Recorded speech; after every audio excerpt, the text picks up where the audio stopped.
সুন্দরবনে অবৈধভাবে হরিণ শিকারের জন্য পাতা ফাঁদে আটকে পড়া রয়্যাল বেঙ্গল টাইগারটিকে উদ্ধার করেছে বন বিভাগ। বিশেষজ্ঞদের নিয়ে সুন্দরবনের অভ্যন্তরে উদ্ধার অভিযান পরিচালনা করা হয়। পরে বাঘটিকে ট্র্যাঙ্কুলাইজারের মাধ্যমে অচেতন করা হয়। উদ্ধারকৃত বাঘটিকে চিকিৎসার জন্য খুলনায় নেওয়া হচ্ছে।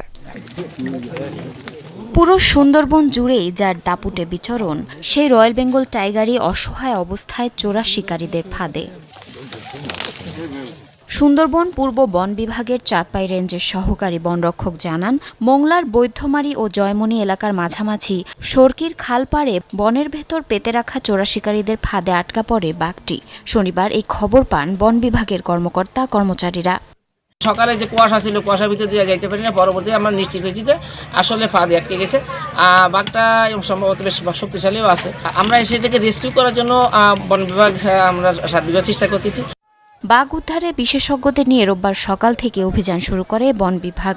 অভিযানে অংশ নিতে ঢাকা থেকে যান একজন ভেটেরিনারি সার্জন। পরে বাঘটিকে ট্র্যাঙ্কুলাইজারের মাধ্যমে অচেতন করে উদ্ধার করা হয়। চিকিৎসার জন্য পাঠানো হয় খুলনায়।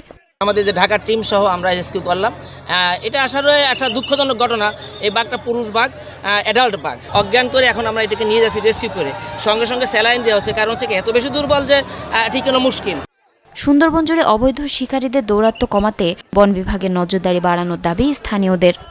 যদি বন বিভাগ কঠোরভাবে এটা পদক্ষেপ নেয় এবং তারা এই লোকদেরকে চিহ্নিত করে যদি ব্যবস্থা নেয়, তাহলেই সম্ভব শুধু এই ফাঁদ এবং এই যারা ফাঁদ পাতে তাদেরকে রুখে দেওয়া। যারা ফাঁদ তৈরি করছে, যারা এই ফাঁদ তাদেরকে অ্যাটাক করছে, তাদেরকে গ্রেফতার করে যে সঠিক বিচারটা করা হচ্ছে না, যার কারণে এই ফাঁদগুলো তৈরি হচ্ছে এবং ফাঁদগুলো বারবার এই ফাঁদে আটকা পড়তেছে। বন বিভাগের তথ্য অনুযায়ী সুন্দরবনের বাংলাদেশ অংশে এখন ১২৫টি রয়্যাল বেঙ্গল টাইগার রয়েছে।